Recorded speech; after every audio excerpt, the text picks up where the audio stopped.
Hi friends, good morning, শুভ সকাল। আজ হচ্ছে জন্মাষ্টমী। সকলকে আমার শুভ জন্মাষ্টমীর শুভেচ্ছা থাকলো। মা সকাল সকাল চলে গেছে মন্দিরে পুজো দিতে, আর আমি মাথা ধুয়ে স্নান করে আসলাম। আর হচ্ছে আজ যেহেতু বাড়িতে পুজো হবে, তো ঠাম্পি এখন পুজোর সব গুছাগুছি করছে।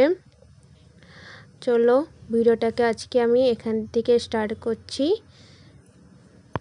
আজ যেহেতু জন্মাষ্টমী, তালের বড়া আর হচ্ছে মাখন, এই দুটো তো ঠাকুরের স্পেশাল প্রসাদ।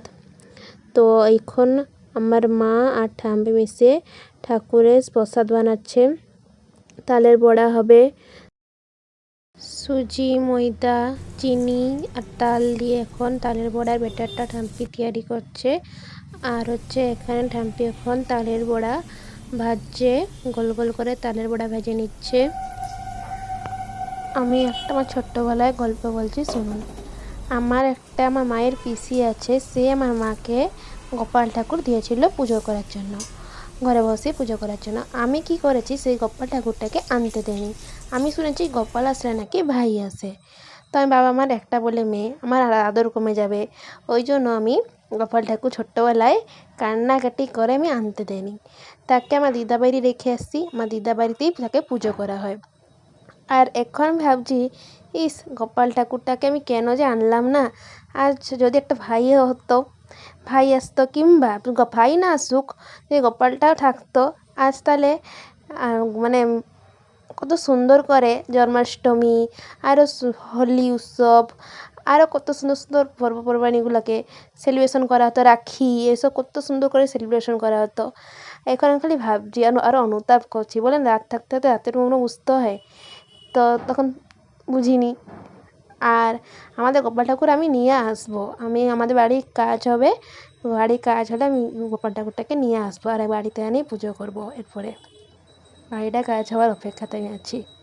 আর এখানে আমার সুজি ময়দা দিয়ে মালপা ভাজছে, আর ঠাম্পি এখানে ফুলের মালা গাচ্ছে, ঠাকুরকে দেওয়া হবে, পুজোতে লাগবে, ওই জন্য মালা গাঁথে নিচ্ছে।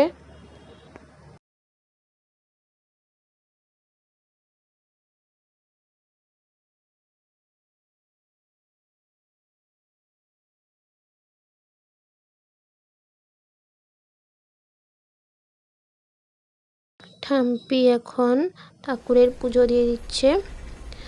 আর হচ্ছে আমাদের এখন ঠাকুরের সিংহাসনটা আপাতত অনেক ছোট্ট, ঠাকুর বসানোর মতো জায়গা নেই। তো বাড়ি কাজ করার আছে, বাড়ি কাজ হলে তখন ঠাকুরের সিংহাসন একটু বড় করা হবে। তো বড় করে হলে তখন গোপাল ঠাকুরটাকে আনে বাড়িতে বসিয়ে পুজো করবো। মা বাড়ি থেকে তখন গোপাল ঠাকুরটাকে নিয়ে আসবো, আর তখন বাড়িতে পুজো করব। ঠাকুরকে আরতি করা হচ্ছে, আর লাইনটাও চলে গেছে। চার্জার লাইটে চার্জও নেই যে লাইট জ্বলবে, লাইট জ্বলতে পারছে, অন্ধকার হয়ে গেছে। ঠাম্পি অষ্টশতনাম পাঠ করছে।